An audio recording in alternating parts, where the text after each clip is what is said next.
మనిషి జీవితం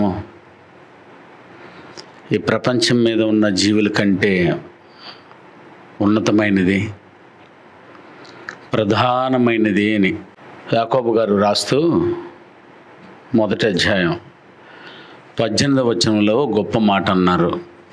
ఒకసారి ఆ వాక్య భాగాన్ని చదవండి. సదాసీదాగా మనము మన బ్రతుకులను తలపోయకూడదు.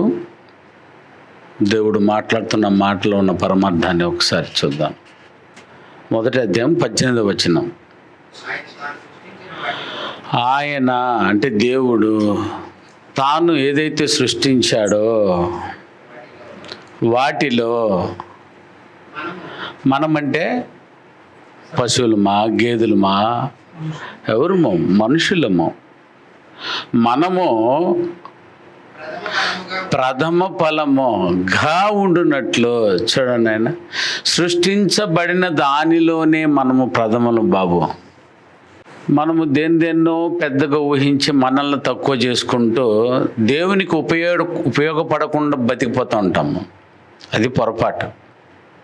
జాగ్రత్తగా వినండి. సమయానుకూలంగా నాకు చక్కగా సమయం ఇచ్చేశారు. సమయానుకూలంగా నేను ముగిచ్చేస్తాను. కాబట్టి మీరు ఆరాధనలో అతి ముఖ్యమైన భాగం కూడా ఇదేను, అపోస్తుల బోధ. ఎక్కువ శాతం మంది దేవుని దగ్గరికి పంపే న్యూస్ని ఎక్కువగా వాడుకుంటారు సంఘాలలో. కానీ మనం మాత్రమే దేవుని దగ్గర నుంచి వచ్చే మాటకు మాత్రమే ఎక్కువ సమయాన్ని ఇస్తాము. తెలుసు కదా నైనా, ఆరాధన ఎన్ని భాగాలు? 5 భాగాలలో ఎన్ని భాగాలు పైకి పోతుంది దేవుని దగ్గరికి, ఎన్ని భాగాలు పైనుంచి కిందకు వస్తుంది? 1 పాటలు పోతుందా వస్తుందా? చూసావా, సూపర్గా సమయానుకూలంగా చక్కగా ఒకే పాట పాడాం. అసలు 2 పాటలు పాడాలి, ఇరికించి ఒకే పాట పాడేశాడు మనోడు. కానీ 2కి ఎక్కువ కాకుండా 2కు తక్కువ కాకుండా దయచేసి చూడాలని నడిపింపుదారులను కోరుతున్నా. 2 పాటలు చక్కగా పాడండి. దేవుని దగ్గరికి పోయేది 1, 2వది ప్రార్థన. దేవుని దగ్గరికి పోతుందా వస్తుందా? ఇది కూడా పోయేదే. ఇది కూడా వీలైనంత వరకు ఎంత ఉండాలంటైనా, మీరు భూమి మీద ఉన్నారు, నేను ఆకాశం ముందు ఉన్నాను, నీ మాటలు ఎట్టుండాలా? కొద్దిగా ఉండనివ్వు అంటే ఫిల్టర్ చేయండి. ఓకే, ఇది కూడా పోయేది కాబట్టి ఫిల్టర్ చేయమంటున్నాడు. అర్థం ఏంటంటే ఎక్కువ విస్తారంగా కాదు అని. దేవునితో ఎక్కువసేపు ఓ అని గోల్ చేయకూడదు. 3వది ఏదైనా అపోస్తుల బోధ. దీనిని దయచేసి పోయేదా ఇది వచ్చేదా? దేవుని దగ్గర నుంచి వచ్చేది. దీనికి ఇవ్వండి ఆయన ఎంత సమయమైనా కూడా. ఆ తర్వాత 4వది ప్రభు బల్ల. అది కూడా పోయేదా వచ్చేదా? దేవుని దగ్గరికి చేరేదా? దేవుని దగ్గర నుంచి వచ్చేదా? ఏంది అంత సందేహం ఉన్నారు? వచ్చేదా పోయేదా? వచ్చేది నాయనా.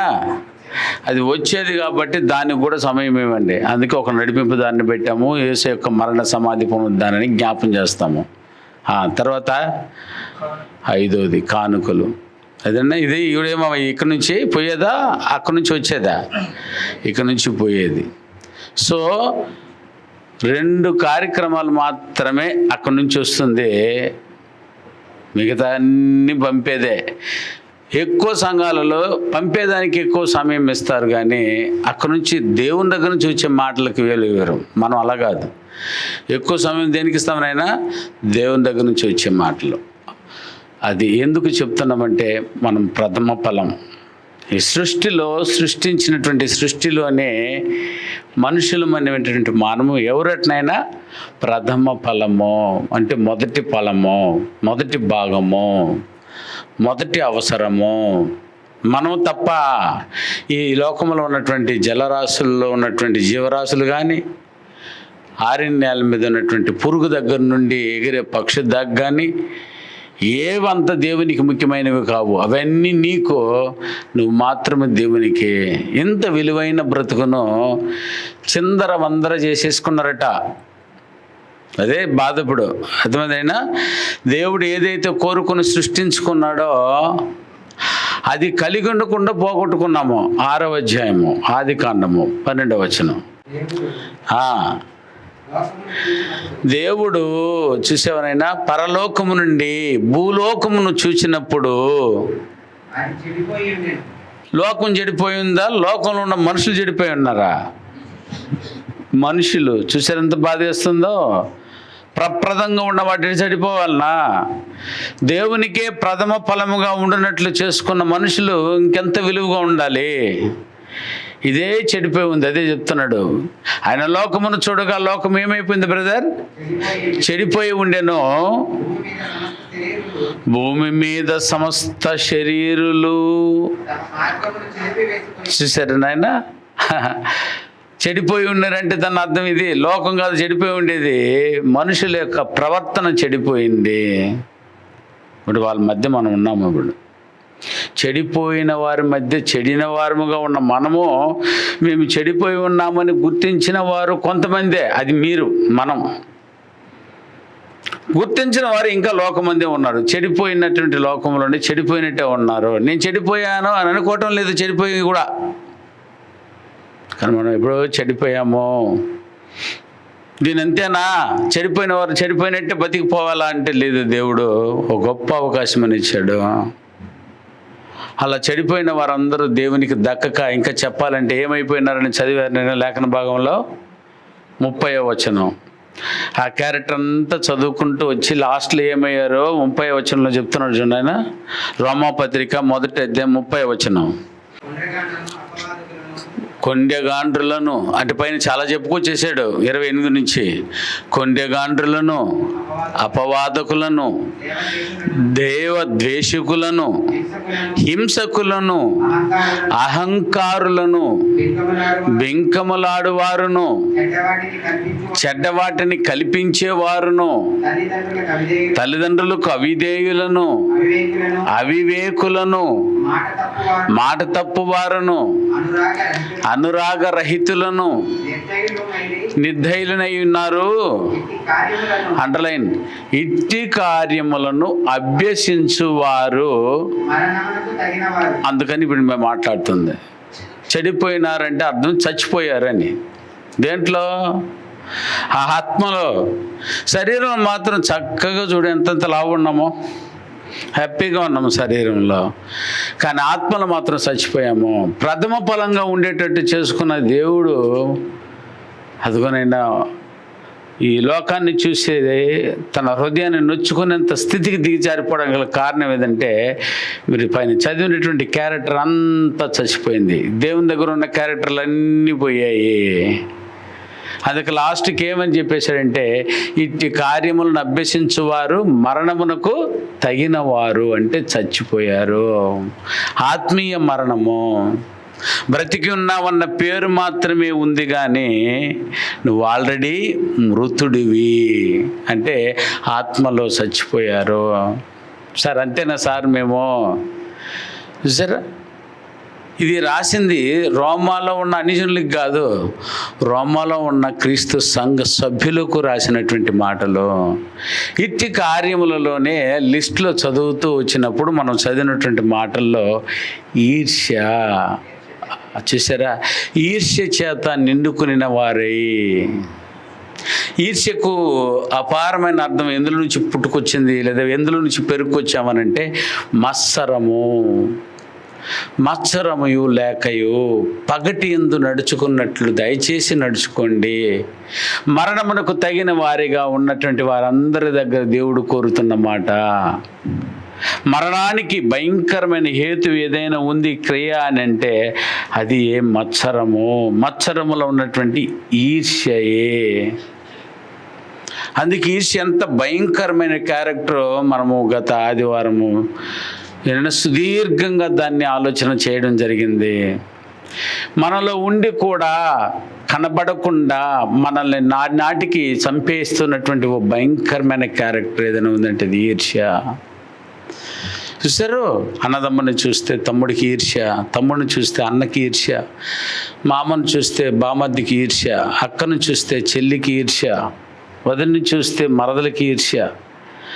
ఈర్ష్య లేకుండా కుటుంబాల్లో ఎంతమంది ఉన్నారు? ఈర్ష్య లేకున్నటువంటి పరిస్థితులు, వాతావరణము ఎక్కడైనా చూసారా? అందుకే దయ ఉంచి గుర్తుపెట్టుకోండి. ప్రతి ఒక్కరు ఈర్ష్యతోనే నిండిపోయి ఈర్ష్యతోనే చచ్చిపోతున్నారు.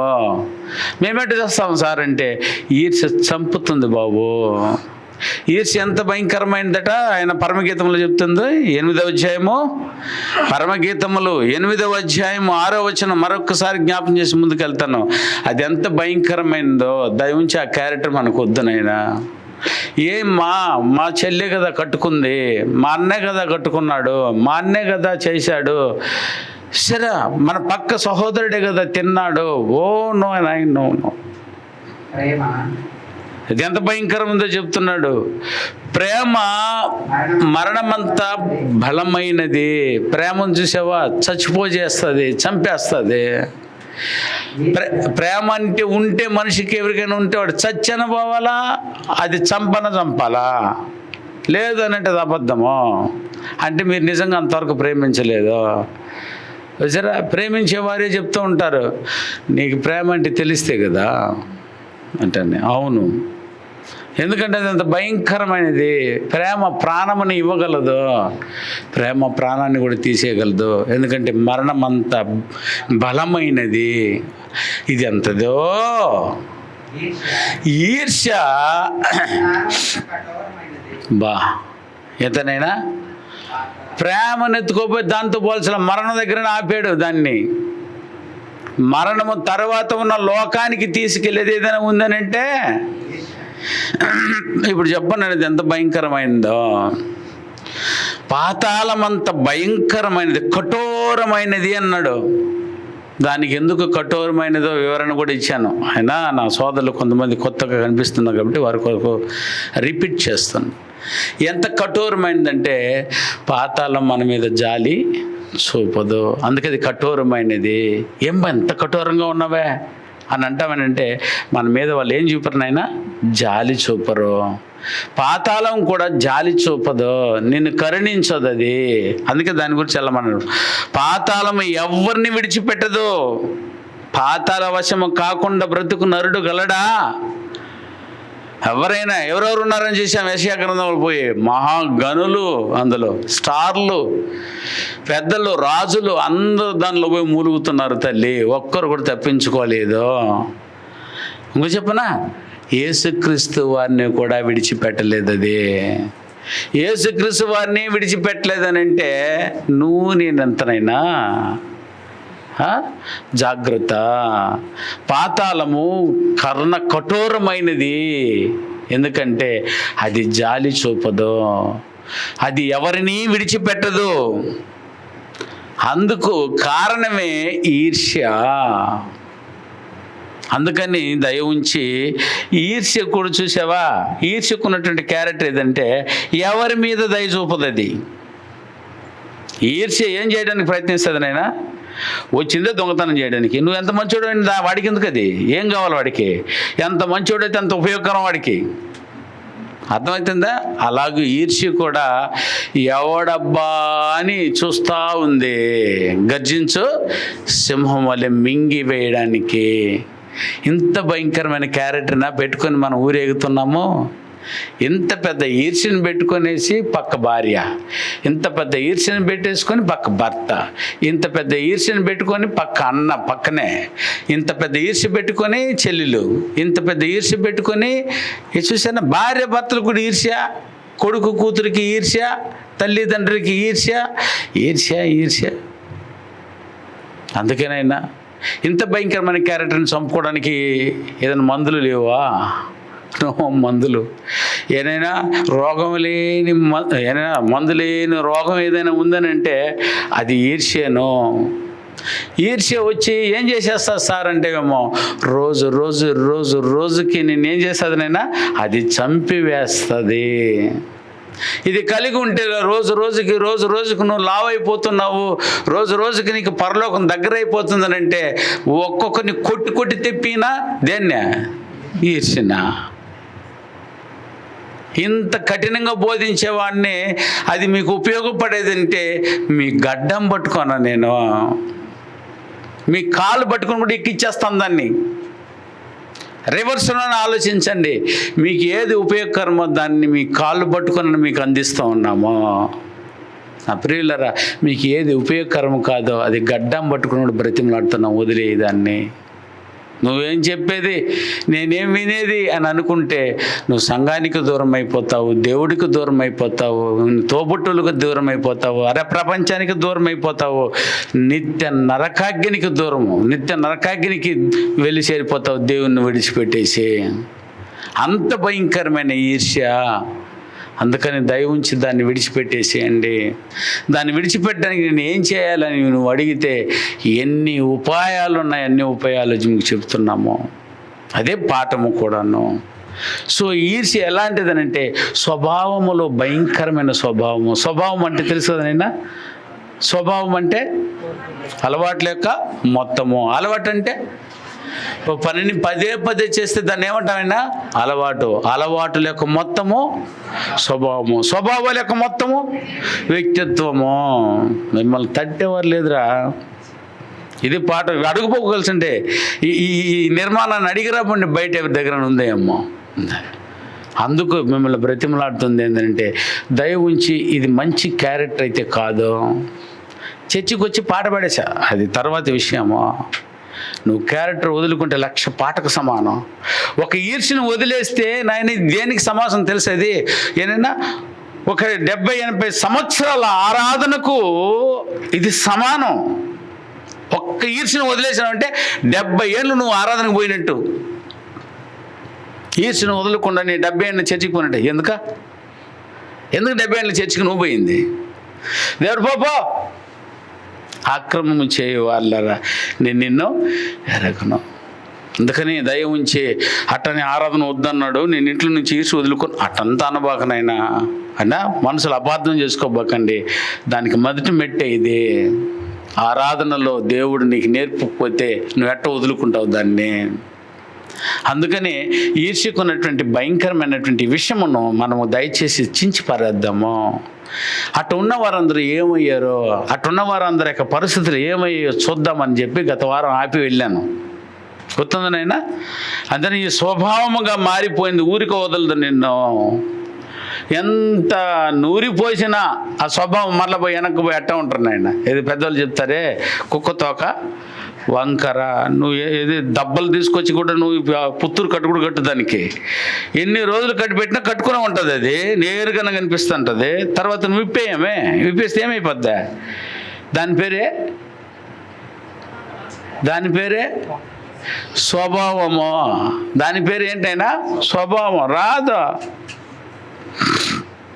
అట్లాంటి స్వభావాన్ని తీసివేసే శక్తి పుత్తూరు కట్టుకోలేకపోవచ్చేమో, కానీ సంఘములో దేవుని మాటలలో ఉన్న అపోస్తుల బోధకు ఉంది ఆ బాధ్యము. అందుకే అపోస్తుల బోధను బ్రహ్మాండంగా పెద్ద బోర్డు పెట్టుకుని మనం చెప్పుకుంటున్నాము. అంత శక్తి ఉంది ఇందులో. నిన్ను తప్పుదిద్దేస్తుంది, నీకు ఉపదేశం చేసేస్తుంది, నిన్ను ఖండిస్తుంది, వీలైతే నిన్ను శిక్ష కూడా ఇచ్చి దేవునికి తగినట్టుగా నిన్ను మార్చుకుంటుందని. అంటే ఈ బోధన మనం వదులుకొని దూరంగా ఉండొచ్చు అని చెప్పినాయన. నువ్వు ఎన్నైనా చేయొచ్చుగానేమో, కానీ నువ్వు ఈ బోధకే దూరంగా ఉండవంటే దిద్దేవారు లేదు, నీకు ఉపదేశం చేసేవారు లేదు, నిన్ను ఖండించేవారు లేదు, నిన్ను శిక్షించేవారు కూడా లేదు. చూసారా? నన్నెవరు శిక్షించకూడదు, నన్నెవరు ఖండించకూడదు, నాకెవరు ఉపదేశం చేయకూడదు అన్నవాడు నానా గబరైసి వస్తాడు. ప్రతి వానికి ఒక గొప్పవాడు, ప్రానికి పైవాడు ఒకడు ఉండాలి. సంఘమునకు శిరస్సు క్రీస్తేసువారు. క్రీస్తేసువారి శిరస్సు సంఘాలకు. అమ్మ, ప్రపంచంలో ఉన్న సంఘాలకు అంత శిరస్సు ఎవరినైనా? క్రీస్తేసుకు కూడా ఒక శిరస్సు. అంటే దీని ఆయనే అంత తగ్గిపోయి ఆయన ఒక మాట వింటూ ఉంటే నువ్వు వినడానికేమ్మా ఈ అపోస్తుల బోధనే. నువ్వు ఎంత తగ్గించుకుంటావో ఈ అపోస్తుల బోధ దగ్గర, అంత మహారాజువు నువ్వు క్యారెక్టర్లో. ప్రియమైన వాళ్ళరా, మనస వాచ కర్మన చెప్తారు పెద్దోళ్ళు. దానికి నువ్వు బోధకు నీ మనసుని అప్పగిచ్చేస్తే నువ్వు సరళంగా దేవుని రూపంలోకి వెళ్ళిపోతావు. అందులో చూపిస్తున్నదే ఈర్ష్య వద్దు. ఈర్ష్య భయంకరమైనటువంటి క్యారెక్టర్ అది. అందులో భయంకరంగా ఏంటంటే దేన్ని కూడా చంపుతుందని చెప్పి చదువుకున్నాం మనము. ఒక శరీరాన్ని చంపేస్తే పర్వాలేదు, అది దేన్ని కూడా చంపుతుందని విన్నాము, ఆత్మని. చూసారా, శరీరంలో మన వాక్యం చూసారా ఎంత బాగా వెళ్తుంది అన్నాడు. ఎక్కడికి వెళ్తుంది అన్నాడు ఆయన? అది 2 అంచుల పదునైన వాడి అయిన ఖడ్గము. అది ఏం చేస్తుంది నాయనా? ఒక మాంసమునే కాదు, చూసారా, ఆత్మలో ఉన్నటువంటి అంతరింద్రియాలలో ఉన్న అవయవాలను కూడా కోసేస్తుంది. అది అంత శక్తి ఈర్ష్యకుంది. నీ శరీరాన్ని చంపుతుంది, నిన్ననే నీ ఆత్మను కూడా చంపేసి అంత ప్రమాదకరమైనది ఈర్ష్య. అందుకే ఈర్ష్యకు దూరంగా ఉండండి. ఈర్ష్య వచ్చిన వాళ్ళందరూ చూడండి ఆయన దేశదిమ్మర్లు అయిపోయినారు. ఈర్ష్య వచ్చిన వారందరినీ ఒక్కొక్క లిస్టుగా మీరు చూస్తే 6 నుంచి వారు అర్థమైన అవుతారు. తమ్ముడి మీద ఈర్ష్య పడి, తమ్ముడిని ఏం చేశాను నేను, ఈర్ష్య రాగానే ఇంతకు మించి ఇంకేం చేయబోతారు మీరు? ఈర్ష్య వస్తే ఏం చేస్తానంటావు? చస్తావు లేకపోతే చంపుతావు, అంతేనా? ఈర్ష్య వచ్చేసింది తమ్ముడి మీద. ఎవరినైనా? ఏబేల్ మీద, కయ్యను. నువ్వు కూడా చూడు, మంచి చేసే వాళ్ళ మీదే. అందుకే దానికి ఈర్ష్యకు అర్థం కూడా చెప్పుకున్నాము. ఇతరుల మంచిని చూసి అసహనం అంటే మళ్ళీ అర్థం చెప్పా. అబ్బో చెప్పరాడు, బయట లోపలే ఉంచుకొని ఎక్కడో ఒక అవకాశం వచ్చినప్పుడు వేసేస్తాడు. అంత భయంకరుడు అసహనుడు. అందుకే దయ ఉంచి ఈర్ష్య ఎప్పుడైతే ఎంటర్ అయ్యిందో ఎవరికో మూడింది, నీకైనా మూడింది, లేకపోతే ఎదుటి వాడికైనా మూడింది, అది చంపేస్తుంది. అంటే వద్దు బాబు నాకు అది.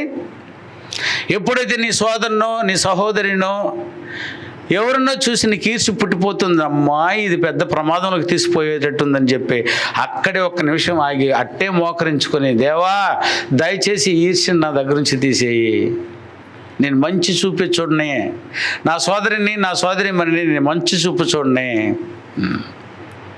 అలా మంచిగా చూసేనైనా ఆ క్యారెక్టర్ అంతటితో పోద్ది.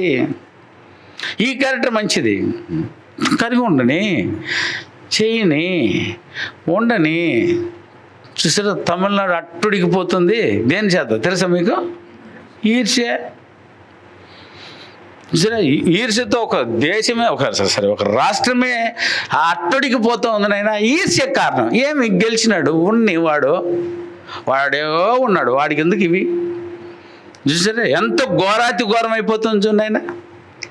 మంచివాని మీదే అది, మంచివాని మీద అసహనం, దాని పేరు ఈర్ష్య.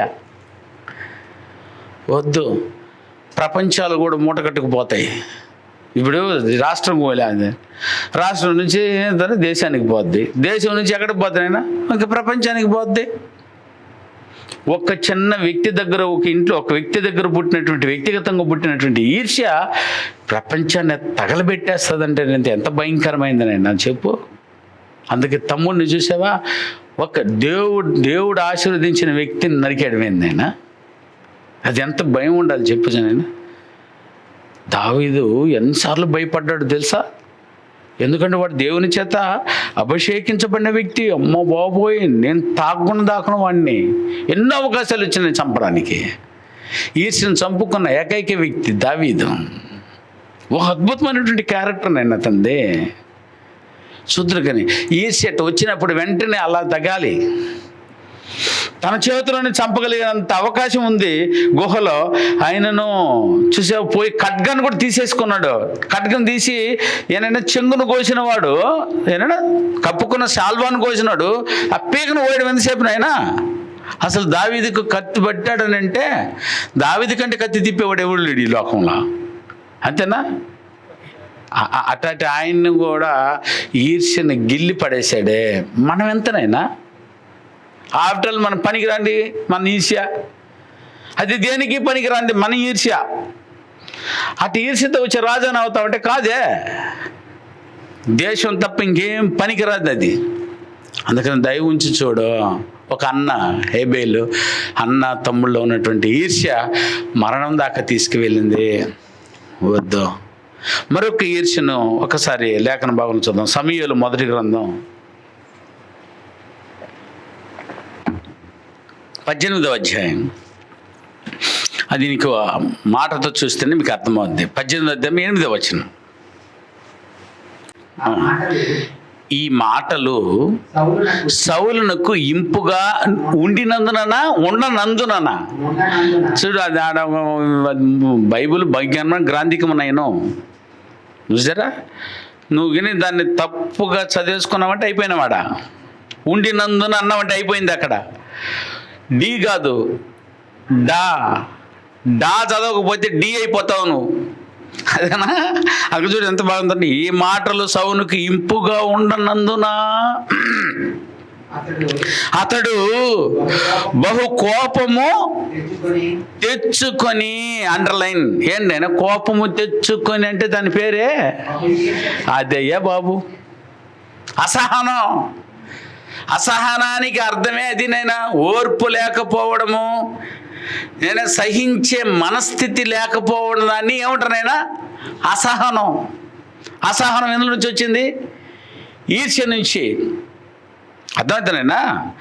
చూడు, సహించలేదు, వచ్చిన సహించలేని మనస్థితి, ఓర్పు లేకపోవడం, చిన్న విషయానికే చికాకు పడడం, ఎగిరిగిరి పడుతున్నాడంటే ఓ ఏముందయ్యా? అసహనంలో ఉన్నాడు. అసహనం ఎందులో భాగమో? ఈర్ష్యలో భాగం. ఈర్ష్య ఎందులో భాగమో? అబ్బా, అందుకే పగటి ఎందు నడుచుకున్నట్టు నడుచుకోండి నాయనా. చూడు ఎంత అద్భుతంగా రాశాడు. ఈ మాటలు సౌలుకి ఇంపుగా నుండనందున అతడు బహుగా అంటే ఈర్ష్య పొందాడు. ఏం జరిగింది అక్కడ? ఏ మాట అంటే నచ్చలేదంట. అదట. ఇప్పుడు చదువు అర్థమైంది అందరికీ. అక్కడ ఏ మాట నచ్చలేదు. మనకు కూడా మాట నచ్చలేదు. జే జే అన్నామే అనుకో, దయా జే అన్నావు అనుకో అనేసినావు నువ్వు కూడా. జే అమ్మ పలానామికి జే అన్నావు అనుకో, అబ్బా చూసారా? మంది జేలే ఎక్కువ. బిడ్డలు, జయరాజీ వాళ్ళ భార్య, వాళ్ళ పిల్లలు, నైనా బాగలేదని అంటే నేను వదిలేసి ఉండేవాడిని. అతనే అన్నాడు, నేను వస్తాను పా, నేను చేసుకొని వస్తాను అన్నాడు. నేను తీసుకెళ్ళిపోయా. కానీ నాకు చెప్పనే లేదు వాడు జబ్బుని. అంతగా వచ్చి ఇబ్బంది పడి కూడా, కళ్ళు ఎర్రగా అయిపోయి కూడా వచ్చి మీకు ఎట్ట మ్యాట్ వేసాడు అట్లా కుప్పేడికి వాళ్ళ కుటుంబం వచ్చేసి ఇప్పుడు కూడా కోలుకోలేవాడు గొంతు మీరు చూసి ఉంటారు. ఒక మాట, నేను ఇప్పుడు ఏం చేయాలా బిడ్డని? ఇది ఒక మైకులు చెప్పాలా? వాడినే చెప్తావా? వాడినే కదా చెప్పాలి. మరి నేను ఎందుకు చెప్పాలి? ఎందుకు చెప్పాలి తెలుసా? అతను చేసినటువంటి పని 10,000 కొలది కాదు కదా రా బాబు. చెప్పండి మీరే. 1000 కొలదా 10,000 కొలదా? నీది 1000 కొలది. అంతేనా బాబు? చెప్పాలి వద్దా? చెప్తే నువ్వేమనుకుంటున్నావు? ఆయన పేరే చెప్తావు, ఆమె పేరే చెప్తావు, నా పేరు చెప్పవు. దీని పేరు ఏందైనా? ఇదే వద్దంటున్నాం మేము. ఇదే వద్దంటున్న దేవుడు. రాని అవకాశం మళ్ళీ నువ్వు తీసుకో. ఎన్ని ఉన్నాయి నువ్వు కూడా చేసేసుకో, నువ్వు కూడా చెప్పుకో. 1000 కొలది 10,000 కొలదిని మాట్లాడిన దేవుడు. ఆ మాటలు మనుషులు మాట్లాడింది కాదు. ఇప్పుడు నేను మాట్లాడింది కూడా నా మాట కాదు. నాకు ఏ స్వార్థం లేదు. బాబు చేయకపోయినా నేను హైదరాబాద్ నుంచి కూడా వాడిని తెప్పించి ఛార్జ్ ఇచ్చి చేసి పంపించుండేవాడిని. కానీ ఆయన కష్టపడి చేసి వచ్చి ఆరోగ్యం అందరూ చేస్తారు. సమయం ముందు అందరూ చేస్తారు బాబు. కానీ అతను చేసిన దానికి ఇప్పుడు కనపడదేమో, కానీ ఆ గిఫ్ట్ బ్యాక్లో ఖచ్చితంగా దేవుడు దానికి ఎత్తిపెచ్చుంటాడు. ఆ గిఫ్ట్ అది చెప్పి ఆనందపడాలి కుటుంబం కూడా. నా ప్రియ సోదర, ఇది చూడండి ఎంత బాగుందో. దేవుని నోట నుంచి వచ్చిన మాట ప్రజలలో వస్తూ ఉంది. ఏమన్నట్టు బాబు? సౌలు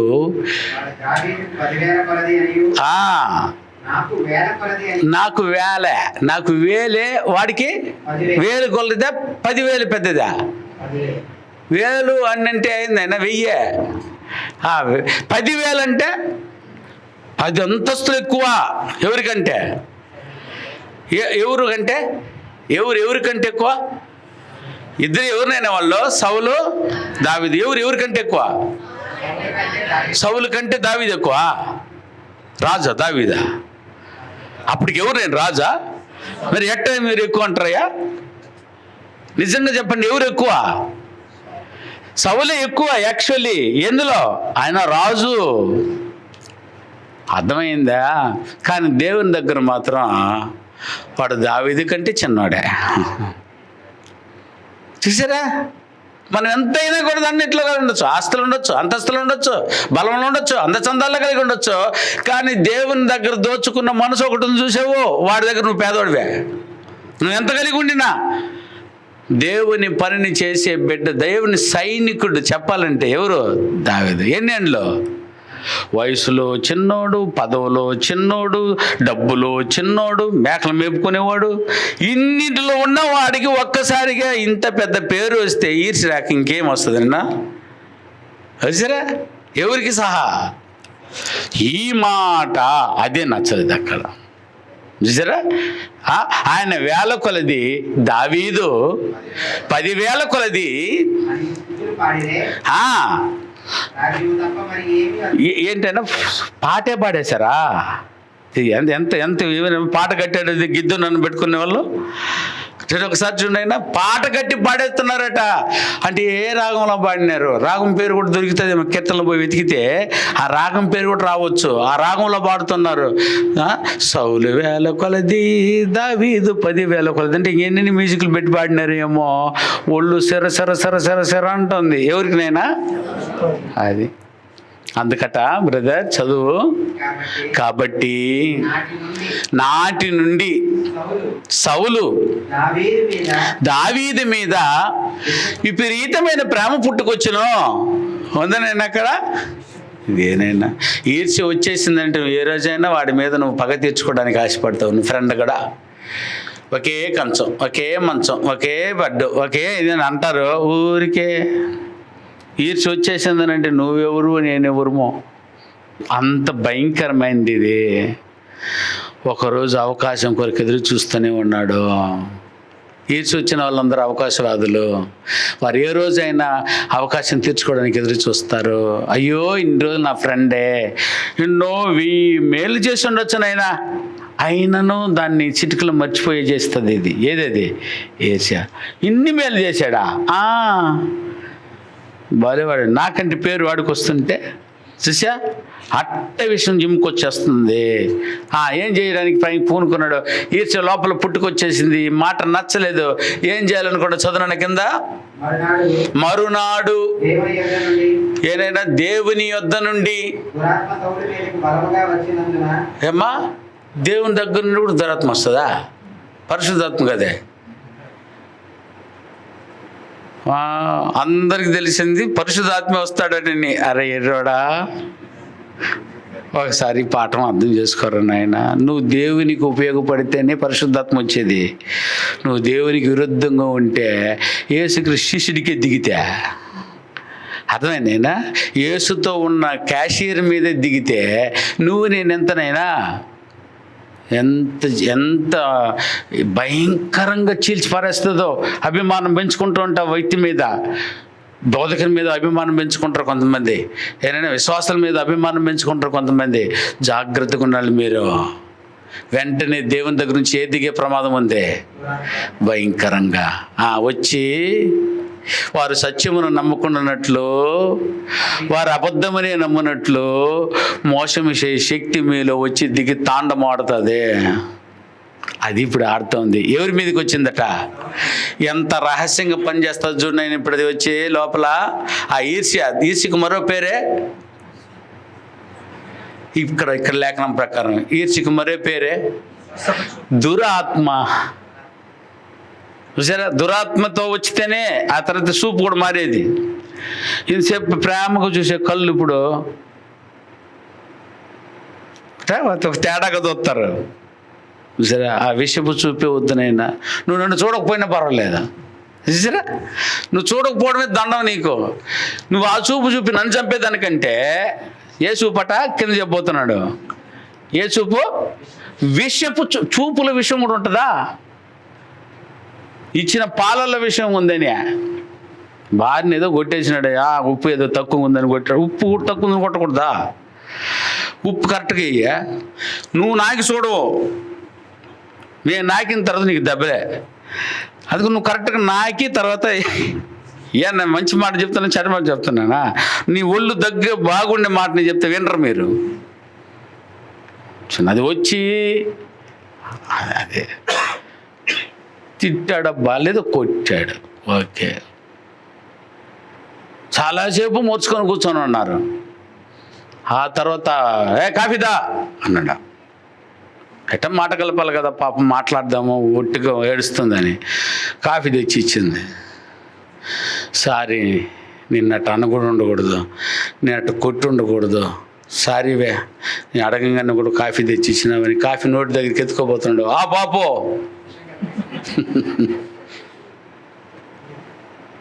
ఏమి కాఫీ నాకు ఇష్టమే కదా, తాగేస్తాను. వద్దు వద్దు ఉండు, దాంట్లో విషయం కలిపి ఉన్నా. ఏమి నువ్వు నీకు క్షమాపణ చెప్పకపోయింటే తాగిచ్చినవ్వండి. ఇది కదా విషయం చూపో. ఇట్టించి విషయం ఇచ్చే వాళ్ళని చూసాము. చూపులోనే విషయం ఏందైనా, దీని పేరే ఈర్ష్య. పైకి మాత్రం అది ఎంత మంచిగా చూస్తుందో, కానీ దాని కన్ను వెనక సౌలు ఉన్నాడు రా బాబోయ్. అదిగో వివరణ ఇస్తున్నాడు. చదువునన్నా. దావీదు మునుపటిలాగే మా రాజుకి నిద్ర రాదు, మా రాజుకు పాట వింటే కానీ, నా రాజుకి నా వీణే నా ఈటే ఏదైనా ఏదైతే నీ గీకుతానో ఏది సంగీతం అది వినకపోతే వాడికి నిద్ర రాదు అని ప్రేమతో వచ్చి పట్టుకునే వాయించెను. ఒకప్పుడు సౌలు చేతులు ఏముందంట ఆయన, చేతులు ఈటు ఉంది, ఈయన దగ్గర గీతుంది. ఎదురుగా కూర్చొని గీకుతున్నాడు. ఏం చేశాడు ఆయన? దావీదును పొడిచి గోడకి బిగించే నట్టు బోల్ట్లు అయ్యా, గోడకి బిగించేసేంత భయంకరమైందని అంటే ఈర్ష్య. చూసిన మనసులు ఎట్ట అనుకున్నాను ఆయన, వేస్తే అదేమవ్వాలా అంటే ఇప్పుడు ఎవరికి దిగిపోవాల ముందు? దావీదుకి దిగి దావీదు నుంచి వెనక్కి ఏముందా, గోడలో పోయి ఖర్చుకోవాలి. ఎట్లా ఇంత భయంకరమైన క్యారెక్టర్ నేను వినలేదు నేను అసలు. యాక్చువల్లీ అంతది ఈర్ష్య అంటే. అంత పొడి చేసినంత సమానమే. మీరు ఆ చూపుల్లో మాటల్లో, కొంతమంది చూపుల్లో పొడుస్తారు, కొంతమంది ఏమో మాటల్లో పొడుస్తారు, కొంతమంది దెబ్బలతో పొడుస్తారు, కొంతమంది ఈటలతో పొడుస్తారు. రకరకాలుగా పొడిచేవాళ్ళే. ఎవరు వాళ్ళ? ఈర్ష్యతో నిండిన వారు. వద్దు నీ క్యారెక్టర్, ఇంత మంచి బతికి ఇప్పుడు ఎందుకు నాయన ఆ పాట మనకే? ఇంత భయంకరమైనది పెట్టుకొనేసి పాట వింటున్నాడు వాడు. వేసి గోడకేసి బిగించేద్దాం అనుకున్నాడు. తర్వాత అయ్యా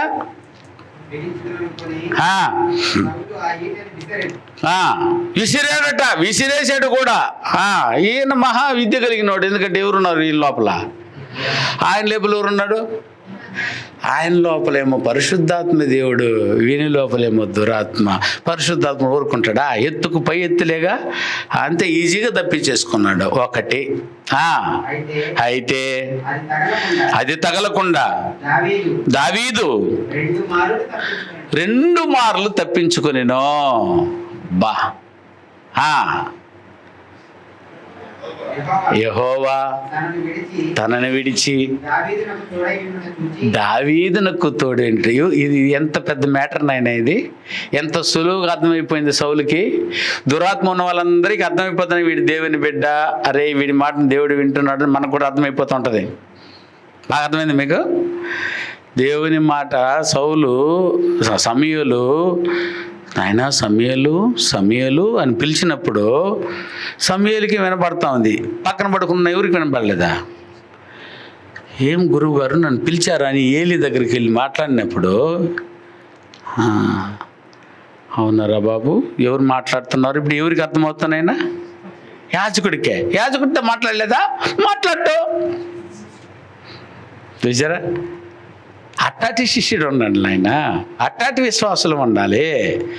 ప్రవక్త అయిపోయాడు, మీకు కూడా అలా మాట వస్తుంది నాయన. ఎప్పుడు తెలుసా అది? దేవుని మాట మీకు వినబడాలంటే ఏం చేయాలి ఆయన?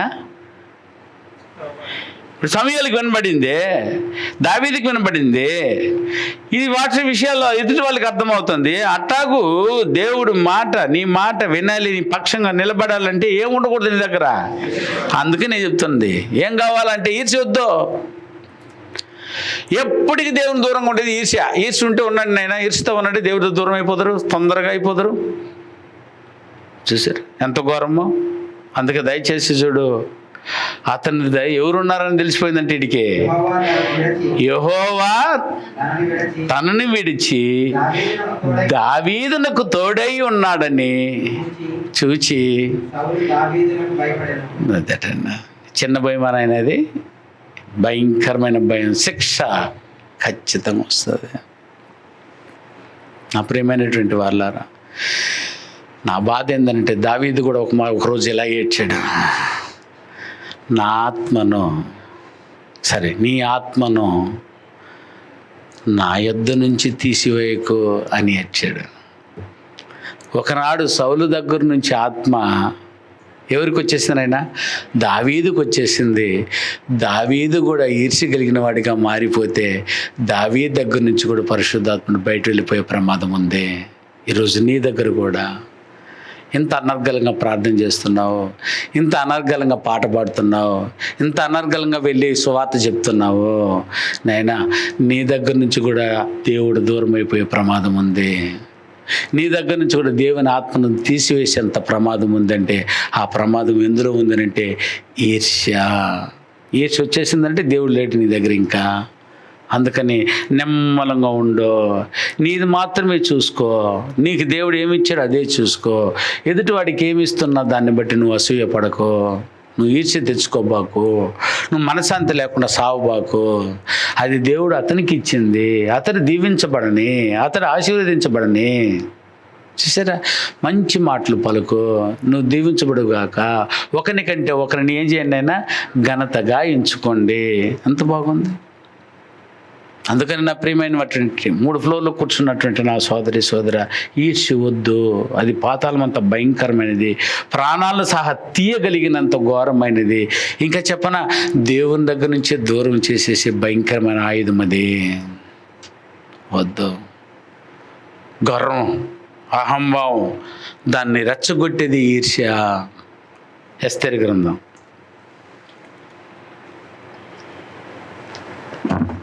3వ అధ్యాయం. ఎస్తేరు గ్రంథం 3వ అధ్యాయం 5వ వచనం. నాన్న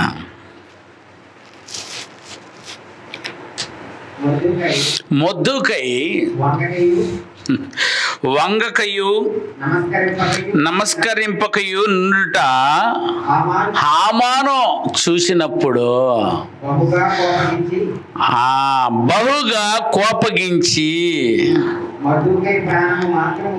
అట బహుగా కోపగించి, అండర్లైన్, బహుగా ఏం పడ్డాడట? ఈర్ష్య. ఏం చేయలేదని నమస్కరింపలేదు. నమస్కారాలు 4-5 రకాల నమస్కారాలు ఉన్నాయి. నమస్తే అని వెళ్ళిపోవచ్చు, నమస్కారం అని వంగి చెప్పవచ్చు, ప్రేమతో నమస్తే అని చెప్పవచ్చు, ఇన్ని రకాలు చెప్పవచ్చు. ఈయన ఏం చెప్పలేదటమ్మా, తెలుసు కదా ఈ సంగతి కూడా. ఈ సందర్భం కూడా మీకు వచ్చు కాబట్టి నేను ముందుకు వెళ్ళిపోతున్నా. ఎన్నోసార్లు చెప్పాను ఈ సందర్భాన్ని. హామాను సైన్యాధిపతిగా ఉన్నాడు అక్కడ. మొద్దుకై రైల్లో వస్తున్నాడు. అందరు లైన్లో వచ్చిన అందరూ అయ్యా అయ్యా నమస్తే నమస్తే నమస్తే వెళ్ళిపోతుంటే ఈయన మాత్రం నిగుడుకుని వెళ్ళిపోయా, ఏం చెప్పకుండా. నమస్తే గారు చెప్పింది. ఎంత ఈర్ష్య వచ్చేసిందని ఏడ్రీడు ఏడు ఎంత కొంతోడు ఆయనకి పిలిచి ఎందుకు చెప్పలేదు? మనకు కూడా కోపం వస్తుంది. అందరు నమస్తే చెప్పేసిపోతే ఈయన కూడా చెప్పేసిపోయిండు కదా. నువ్వేమన్నా సున్నతి చేసుకున్నవాడురా నీకు చెప్పడానికి? అది ఈయన బాధ.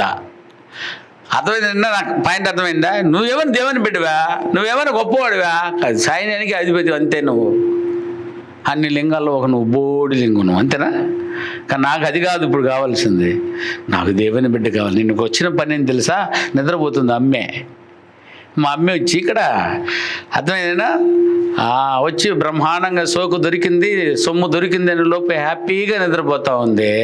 ఆమెను తట్టి లేపడానికి వచ్చాను, నీకు నమస్కారం చేయడానికి కాదు నీ వచ్చింది.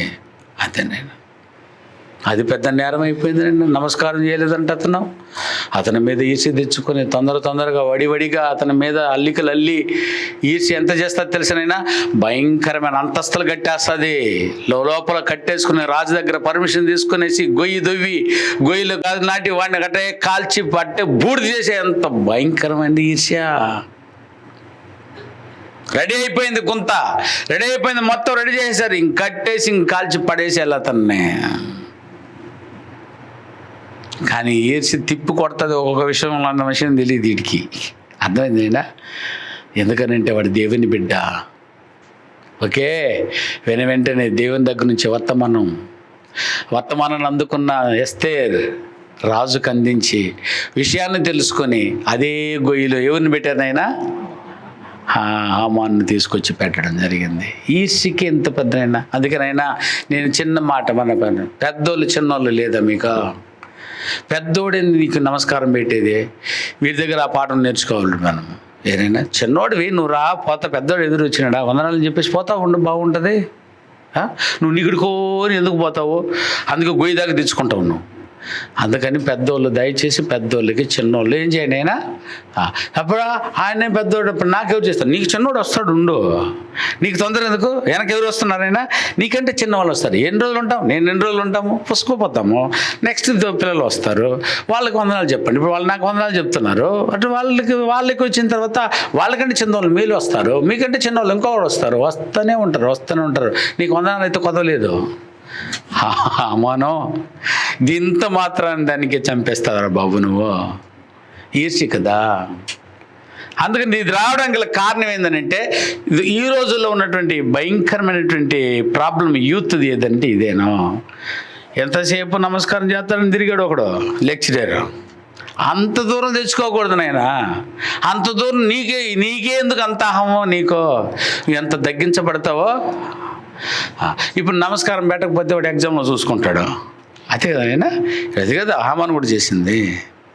దీనికి కారణం ఏంటంటే ఒక చిన్నదే, ఒక నమస్కారం కొట్టేసిపోయింటే బాగుండు, కానీ ఇక్కడ నమస్కారం కొట్టడానికి రీజన్ ఉంది.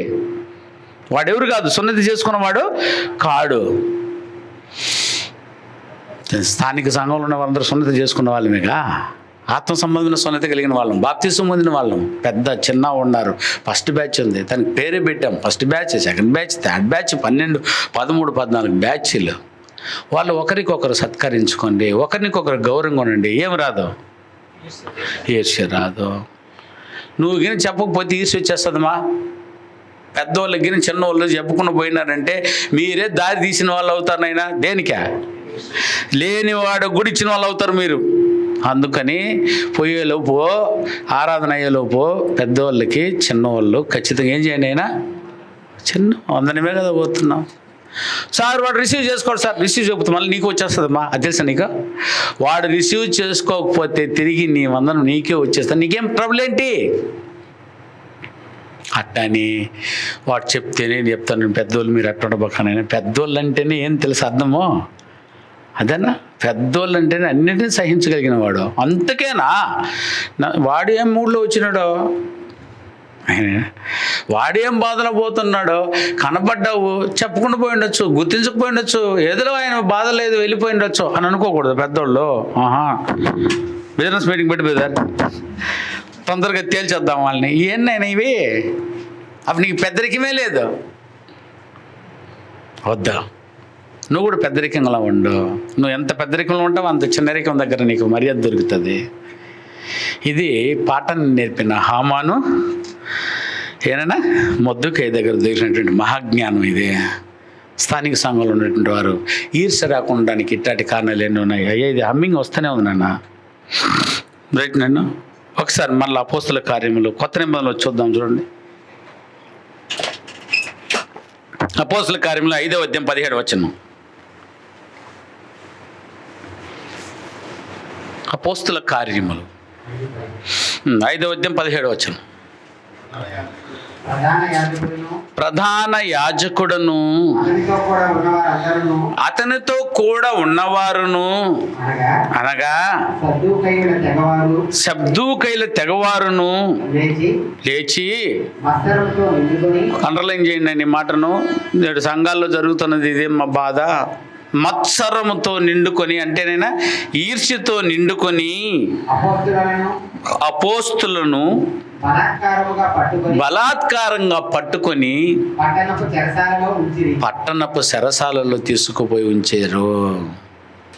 చెరలో పెట్టేంత భయంకరమైన పరిస్థితి అపోస్తులు ఏం చేశారు నాయన?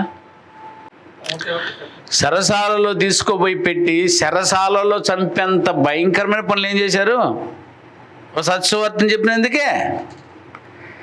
ఈర్ష్య ఎన్ని కోణాల పుట్టుకొస్తుంది. అందుకే చెప్పాను, ఈర్ష్య బయట కంటే కూడా సంఘములోనే ఎక్కువగా ఉంటాయి. అందుకని సంఘం ఉన్నటువంటి ఈర్ష్యను దయచేసి చంపేయండి. చూడన్న, అపోస్తుల మీద చిన్న ప్రాబ్లాలు రాలేదు నాయన. మీరు గమనించి చూడగలిగితే అపోస్తులు సేవ చేస్తున్న సేవలను ఏదైనా బైబిల్ని ఇచ్చి రాయమన్నారు, అంతేనా? నిబంధన ధర్మశాస్త్రాన్ని ఇచ్చి మనుషులకు అర్థమయ్యేటట్టు రాయమన్నారయ్యా. అందుకే మీరు పెద్దోళ్ళే. సరే, భయంకరమైనటువంటి పని చేసే వారందరి మీద వారు విరుచుకుపడుతున్నారు. మాదే పని అన్నట్టు అంత పెద్ద ఈసు తెచ్చిపెట్టుకున్నారు. సరసాలకు అప్పగిచ్చేశారు. ఇంక చంపడానికి కూడా ట్రై చేస్తారు. అందుకని వారి మీద ఉన్నటువంటి ఈర్ష్యకు ఖచ్చితంగా జవాబు చెప్పి తీరాలి తీర్పు దినమందు.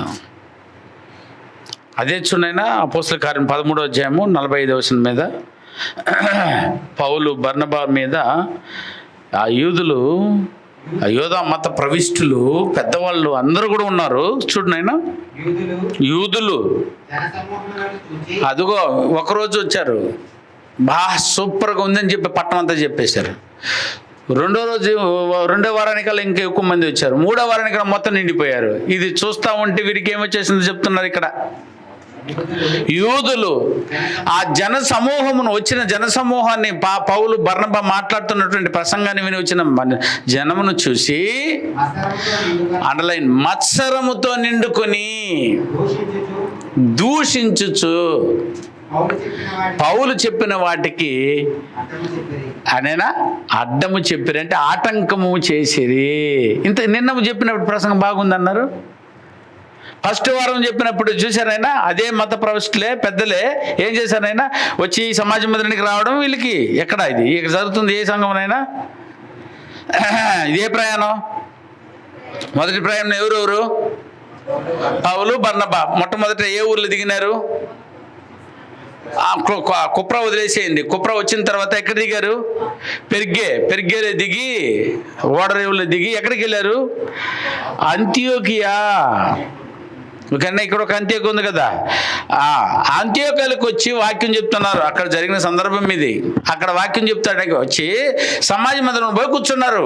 ఎవరెవరు? పౌలు బర్నబా. వీరు పోయి కూర్చోగానే అదే మత పెద్దలే కదా, ఊరికి కూర్చున్న వారిని ఏం చేశారైనా చేసి మీరు ఏమైనా వాక్యం ఏమైనా వాక్యం చెప్పగోరుతున్నారా అని అడిగినప్పుడు ఎస్ వచ్చింది దేనికే? వీళ్ళు వచ్చిందే వాక్యం చెప్పడానికి. దాన్ని అడగడం ఏంది? లడ్డు తింటావా, చెరుకు తింటావా అన్నట్టుంది. మేము వచ్చింది ఆ పని. వచ్చారు, బోధించారు. చూడు, అందరికీ నచ్చింది. ఫస్ట్ రోజు ఆ మత ప్రవస్తులు, ఆ మతంలో ఉన్నటువంటి పెద్దలకు కూడా నచ్చా. రెండో రోజు ఊరంతా వచ్చా. అర్థమైనా ఇంకా జనం పెరిగిపోతా ఉంటే ఇప్పుడు తప్ప ఏ తప్ప అంటే ఇప్పుడు బోధ తప్పట. సరే, మనం కూడా ఎప్పుడైనా వాక్యం చెప్తుంటే ఫస్ట్ రోజు మాత్రం బ్రహ్మాండంగా వింటారు నాయన. రెండో రోజుకు సొర అంటది అక్కడ ఉండేవాడికి. ఎవరికా? బోధకుడు. అమ్మ వీడిని ఎందుకు పిలిచినాం రా బాబు, ఎన్ని విన్నాను నాయన బాబు. నేను అవమానంతో చేసిన రోజులు ఉన్నాయి. నేను అట్ట కూడా పోయి నీ గౌరవం లేకుండా నేనేం చేయలేదే. గొప్పగా అతన్నే చెప్తాను. బ్రదర్ చెప్పేస్తాడు ఇదంతా, మీకైతే పెద్ద లెక్కలేవు అని. ఆ తర్వాత ఫోన్లో పట్టుకుని, బ్రదర్ నువ్వు చెప్పే బ్రదర్ ఇదన్నీ, నేను చెప్పకుండా నువ్వు చెప్పేసి ఉంటే బాధ రాదు కదా. ఆ పాయింట్ మీకు అర్థమవుతుందైనా అని ఇతనికి చెప్పి అలా నిలబెట్టిన వాళ్ళు బోల్డ్ మంది ఉన్నారు. కానీ దాన్ని తీసేసుకొని దాన్ని అపార్థం చేసుకున్న వారు మరలా రానియరు. వద్దు. దీని పేరు ఏందైనా చూసే ఇది వాక్యం ఏమన్నదే. ఈరోజు వచ్చిన బాధ కాదు ఇది ఆనాటి నుంచి ఉంది చూడండి సంఘంలో. జనం చూసి చదువు నా మాటను, ఊరంతా వచ్చేసింది ఇప్పుడు. అది చూసి యూదులు మత్సరంతో నిండుకొని పౌలు చెప్పిన వాటికి ఆటంకములు చెప్పిరి. ఏనైనా పౌలు చెప్పే బోధ ఎక్కడైనా తప్పుందర్రా? ఫస్ట్ రోజు రైట్ అన్నారు, మళ్ళీ జనమంతా వచ్చా, స్టేట్ అంతా వచ్చేసా. ఇంత జనం వచ్చేసిన తర్వాత ఇప్పుడు తప్పంటారా? జరా తప్పు. అదో ఈర్ష్య మంచిది కాదు. అపోస్తుల మీద పడ్డటువంటి ఈర్ష్య అంత్యోక సంఘంలో ఆ మత పెద్దలు ఉన్నారు చూసారా, వాళ్ళు చేసింది నేరం. అందుకే ఏం చేశారు తెలుసానైనా? ఓ పెద్ద మచ్చ తెచ్చిపెట్టారు అంత్యోకయకే. లేచి పౌలు బర్నబా తమ కాలి దుమ్ము ఏం చేశారనైనా? అది ఎప్పుడు తెలుసా దులిపేది? ఎంత కఠినమై ఉంటే చెప్పునైనా, ఇదిగో చెప్తున్నా మర్రా ఎవరైనా యూదుల్లారా, మత పెద్దల్లారా, ఇదిగో మీరు వద్దంటున్నారు కాబట్టి మేము ఇప్పుడు ఎవరి దగ్గరికి వెళ్ళిపోతున్నాము? మేము అన్యజనుల దగ్గరికి వెళ్ళిపోతున్నాము.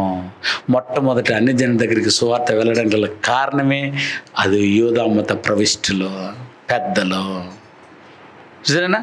మన క్రైస్తవులు చాలామంది కొత్త వాళ్ళు వస్తారు, వచ్చి వాక్యం అంగీకరించడానికి వచ్చి కూర్చొని ఉంటారు. మనమే ధర్మేస్తాం వాళ్ళు.